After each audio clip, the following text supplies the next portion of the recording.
नमस्कार मित्रों, आज हम लोग मकर संक्रांति के बारे में चर्चा करने वाले हैं। हमारे साथ आज हैं ज्योतिषाचार्य रंजीत उपाध्याय जी, जो कि काशी हिंदू विश्वविद्यालय के ज्योतिष वर्ग से हैं। तो हम लोग आज मकर संक्रांति के बारे में विस्तृत चर्चा करेंगे।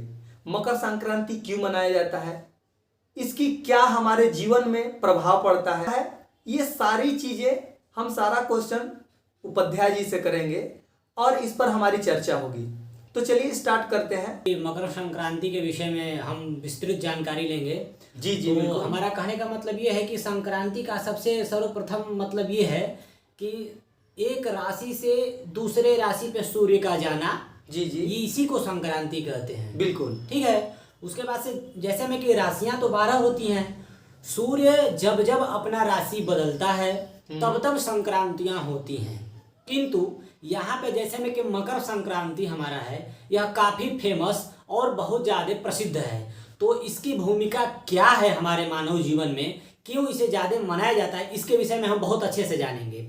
तो जैसे आपने कहा कि मकर संक्रांति क्यों मनाया जाता है, तो इसका मतलब है कि जैसे में कि सूर्य वृश्चिक राशि को जिसमें में कि राशियां तो 12 होती हैं, तो वो एक एक राशि को छोड़ते जैसे ही अपने वो मकर राशि पे जाता है, तो वो मकर संक्रांति के नाम से हम लोग जानते हैं। वस्तुतः जो संक्रांति तो तभी हो जाती है जब सूर्य अपना राशि बदल देता है।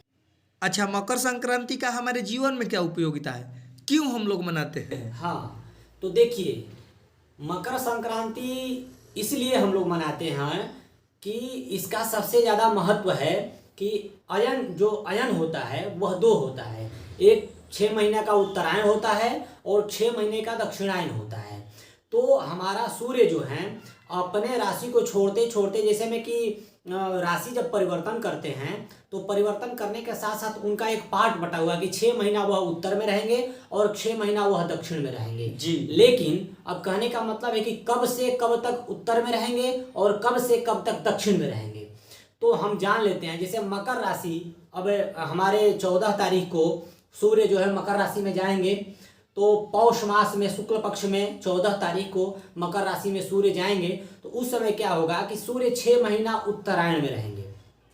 तो 6 महीना जब उत्तरायण में रहेंगे तो कितने, जैसे में कि मकर में वो तो चल ही गए, लेकिन मकर से लेकर के कब तक रहेंगे ये हम लोग जानते हैं। तो मकर, कुंभ और मीन, मेष, वृष और मिथुन, तो ये 6 राशियां जो हैं, 6 राशियों तक सूर्य उत्तरायण में रहेंगे। जिसमें कि उत्तरायण में रहने के साथ साथ हमारे जीवन में जो गृह प्रवेश, विवाह, मुंडन इत्यादि जो शुभ कार्य करते हैं वह सूर्य के उत्तरायण होने पर ही हम करते हैं, ना कि दक्षिणायन होने पर करते हैं। और उत्तरायण और दक्षिणायन का हमारे शास्त्रों में इतना महत्व है कि भीष्म पितामह महाभारत में जब वो बाण की सैया पे लेटे हुए थे, तो वो अपने उत्तरायण का दक्षिणायन को त्याग करके, मतलब उत्तरायण में अपने प्राणांत का उन्होंने अंत किया।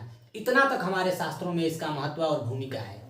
अच्छा, तो हमारा क्वेश्चन ये है कि इस साल जो है शुभ मुहूर्त कब है और कब पड़ रहा है मकर संक्रांति? देखिए, इस साल जो मकर संक्रांति है वो पौष मास के शुक्ल पक्ष में, जैसे में इस तरह से देख लिया जाए अगर हिंदी महीने से, अंग्रेजी महीने से, तो जी। जनवरी के 14 तारीख को, ये गुरुवार को हमारे जो है मतलब राशि परिवर्तन होगी। सूर्य अपने राशि को छोड़ करके दूसरे राशि यानी मकर राशि में प्रवेश करेंगे। तो उस दिन सूर्योदय के बाद हम अपना गंगा स्नान इत्यादि दान पुण्य उस दिन हम कर सकते हैं।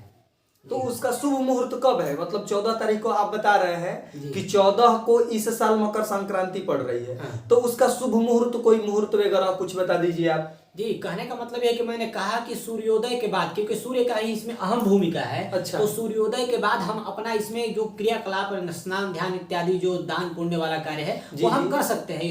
इसमें अब कोई मुहूर्त की चर्चा नहीं, क्योंकि विशिष्ट है। संक्रांतियों में ये मकर संक्रांति विशिष्ट संक्रांति है, इसीलिए हम लोग सूर्योदय के बाद ही अपना क्रियाकलाप इत्यादि कर सकते हैं। अच्छा, यानी जब सूर्योदय हो जाता है उसके बाद से हम अपना कार्यक्रम स्टार्ट कर सकते हैं, उसमें और कोई मुहूर्त नहीं देखना। बिल्कुल इस साल 14 तारीख को पड़ रहा है। हाँ, गुरुवार दिन है।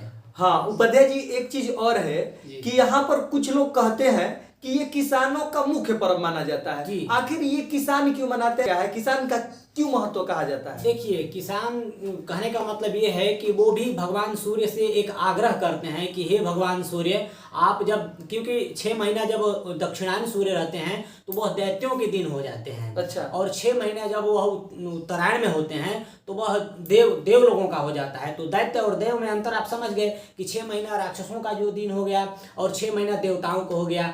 तो खमध्य में क्या होता है कि एक श्लोक आता है जिसमें कि उन्होंने उसमें कहा है कि खमध्य देव दैत्यो हो। हमारे उत्तरी ध्रुव में क्या होते हैं कि देव रहते हैं और दक्षिणी ध्रुव में क्या होते हैं कि दानव रहते हैं जी। तो वो ऋतुओं का, जैसे में कभी हेमंत ऋतु चल रहा है, हेमंत ऋतु में ही सूर्य अपने राशि को परिवर्तन करेंगे, उसके बाद से वो शिशिर ऋतु में चले जाएंगे। तो ऋतुओं का जो संबंध होता है, जिससे में कि राशि पे सूर्य 1 महीना रहा, लेकिन वही जब ऋतु होंगी तो 2 ऋतुओं पे सूर्य एक ही बार रहेगा। जैसे में कि जो 2 ऋतुएं बीतेंगी तो यहाँ सूर्य जो है अपना 2 राशि को मतलब छोड़ जाएगा, यानी व्यतीत कर जाएगा। तो वो एक किसानों का एक आग्रह होता है भगवान सूर्य से कि आज के दिन आपका दिन प्रारंभ हो रहा है आपसे, तो हमारा आग्रह है कि हमारे फसलों में उन्नति और प्रगति ऐसे ही आप अपने प्रकाश की तरह देते रहें। इसकी भूमिका है। अच्छा, सूर्य के माध्यम से ही किसानों को जो भी चीजें वो उगाते हैं सूर्य के माध्यम से ही मिलता है। और सूर्य जब उत्तरायण होते हैं तो उनका महत्व वो लोग ज्यादा मानते हैं। बिल्कुल, कि हमारे फसल को आप अच्छे बनाए रखिए, इसीलिए उनका पूजा करते हैं और विशेष रूप से इसको मनाया जाता है। बिल्कुल। तो जैसे आपने कहा कि किसानों का क्या संबंध है इन ऋतुओं से और उत्तरायण से किसानों का क्या संबंध है, तो हमारे शास्त्रों में एक श्लोक आता है जो श्लोक इस तरह से है कि शिशिर पूर्वम मृदुत्रयम उत्तरम अयनमाहुरहश्च तदा परम भवति दक्षिण अन्य ऋतुत्रये निगदिता रजनी मरुतांचसा। तो वह श्लोक यह बताता है कि हमारा जो 3 ऋतुएं हैं वह उत्तरायण और 3 ऋतुएं वह दक्षिणायन। जो कि 3 ऋतुएं उत्तरायण में जो रहती हैं वो कौन कौन सी ऋतुएं हैं और 3 ऋतुएं जो दक्षिणायन में होती हैं वो कौन कौन सी ऋतुएं हैं। तो इससे में कि शिशिर लेते हैं तो शिशिर, जिसमें कि अभी हेमंत ऋतु चल रहा है, हेमंत ऋतु में हमारा राशि परिवर्तन करेंगे सूर्य। तो हेमंत के बाद जो है तुरंत शिशिर ऋतु आएगा। तो शिशिर और वसंत और उसके बाद ग्रीष्म, ये जो ऋतुएं होती हैं सूर्य इसमें क्या होते हैं कि इधर उत्तरायण में रहते हैं। और इसके अतिरिक्त जो 3 ऋतुएं होती हैं, जैसे में कि वर्षा, शरद और हेमंत, इन 3 ऋतुओं में क्या होते हैं कि सूर्य उत्तरायण से होकर के दक्षिणायन हो जाते हैं। तो एक ऋतु में 2 महीने की होती हैं, तो आप जाहिर सी बात समझ सकते हैं कि 6 महीने उत्तरायण में और 6 महीने दक्षिणायन में। तो इस उत्तरायण में क्या क्या कार्य करना चाहिए उसको भी शास्त्रों में बताया गया है कि गृह प्रवेश, त्रयोदश प्रतिष्ठा, विवाह चौल, व्रतबंध पूर्वम, सौम्या जने कर्म शुभम विधेयम, यद गर्हितम तत् खलु दक्षिणे च। तो जैसे में उन्होंने बताया है कि गृह प्रवेश इत्यादि आप करा सकते हैं। त्रिदश प्रतिष्ठा, त्रिदश यानी देवानाम प्रतिष्ठा, देवताओं का प्रतिष्ठा इत्यादि कर सकते हैं। गृह प्रवेश, विवाह चौल, विवाह इत्यादि कर्म कर सकते हैं। चौल माने मुंडन कार्य कर सकते हैं। तो ये सब कार्य जो हैं, शुभ कार्य जो हैं, आप उत्तरायण में संपन्न कर सकते हैं। इसके अतिरिक्त कुछ ऐसे कार्य हैं जो दक्षिणायन में भी होते हैं, लेकिन शुभ कार्य जो होता है, जो तिथि बार नक्षत्र योग करण से संबंध रखता है और उत्तरायण दक्षिणायन से संबंध रखता है, वो कार्य केवल उत्तरायण में ही किया जा सकता है, न कि दक्षिणायन में। अच्छा, शुभ कार्यों के लिए ये उत्तरायण बनाया गया। हाँ, विशेष शुभ कार्य आप उत्तरायण में ही करेंगे तो अति उत्तम होगा। बिल्कुल, ऐसे कुछ चीजें पूजा वगैरह कर सकते हैं दक्षिणायन में, और विवाह शादी योग्य कर्म जो भी आपको करना है आप उत्तरायण में करेंगे तो अति उत्तम होगा। तो जैसे मैंने आपको बताया भी है कि सौम्यायन कर्म शुभम विधेयम। जी जी। सौम्यायन यानी उत्तरायण में जो कर्म शुभम विधेयम वो और अच्छा होता है। अच्छा। हाँ, और इसके अतिरिक्त जो होता है वो इससे खलु कार्य यानी जो इसे निंदित कार्य हैं वो आप दक्षिणायन में कर सकते हैं। तो दोस्तों, आप लोगों ने जाना कि 2021 में मकर संक्रांति 14 तारीख को पड़ रही है, जिसकी अहम भूमिका होती है सूर्य का उत्तरायण और दक्षिणायन होना। यानी दक्षिणायन से सूर्य उत्तरायण होते हैं, उसी दिन हमारी मकर संक्रांति पड़ती है। और बाकी सारे महत्वों के बारे में आप लोगों ने उपाध्याय जी से जाना, आचार्य जी से जाना, तो अधिक से अधिक लोगों को शेयर करें जिससे ये महत्वपूर्ण जानकारी सब तक पहुंच सके।